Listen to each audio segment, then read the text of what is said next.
আবারও অনেক দিন পর শীতের সকালে চলে আসলাম।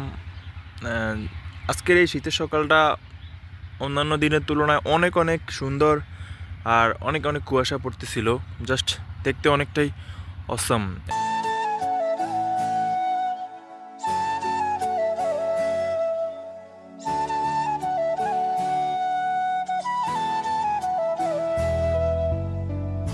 আমাদের একটা বড়ই গাছ আছে, এই বড়ইগুলা যখন বড় হয় just অনেক অনেক সুন্দর লাগে, অনেক ভালো লাগে খেতে।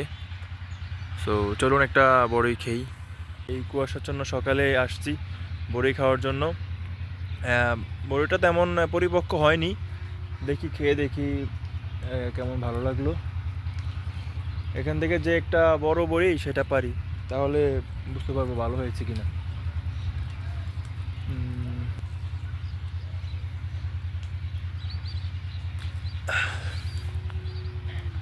এটা এখনো পরিপক্ক হয়নি, পরিপক্ক হলেও তো অনেকটা ভালো লাগতো আর কি। যে খেয়ে দেখি কেমন হয়েছে। মোটামুটি এখনো ভালো স্বাদ আছে।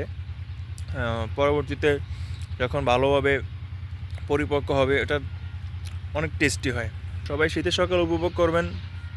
শীতের সকাল আসলে শুধু শীতের সকাল না, আমরা মুসলিম, আমাদের তো সকালবেলা ফজরের সময় উঠতে হয়, ওঠা উচিত, কিন্তু আমরা কয়জন উঠি ভাই? আমি নিজেও, বিশ্বাস করেন, আমি আসলে সরাসরি আপনাদেরকে নামাজের কথা বলতে পারতেছি না, কারণ আমি নিজেই পারতেছি না। তো আল্লাহর কাছে আমরা নাফরমান, আল্লাহর কাছে আমাদের কোনো আসলে গ্রহণযোগ্যতা আছে কি না আমি জানি না। বিকজ আমরা যা করতেছি, আমরা যেভাবে চলতেছি নামাজ ছাড়া, আসলে আমরা যে এভাবে স্বাভাবিকভাবে কথা বলতেছি নামাজ না পড়ে, এটা আসলে কতটা ভয়ঙ্কর সেটা আমরা হয়তো এখন বুঝতেছি না। দুনিয়াটা তো খুবই ছোট আর খুবই ক্ষুদ্র। সো আমরা হয়তো স্বাভাবিকভাবে নিতেছি নামাজ না পড়ে। আসলে এক ওয়াক্ত নামাজ না পড়লে আল্লাহ কতটা নারাজ হয়, আর আল্লাহ নারাজ হলে আমাদের উপরে কতটা লানত আর গজব নাজিল হয়, সেটা আসলে আমরা বুঝতেছি না। তো ইনশাল্লাহ আমরা চেষ্টা করব 5 ওয়াক্ত নামাজ পড়া। আমি যখন 5 ওয়াক্ত নামাজ পড়তে পারবো, তখন আমি বুক ফুলিয়ে আপনাদেরকে নামাজের প্রতি আমন্ত্রণ জানাবো ইনশাআল্লাহ। তো সবাই ভালো থাকবেন, ইনশাআল্লাহ দেখা হবে পরবর্তী কোনো ভিডিওতে। আসসালামু আলাইকুম।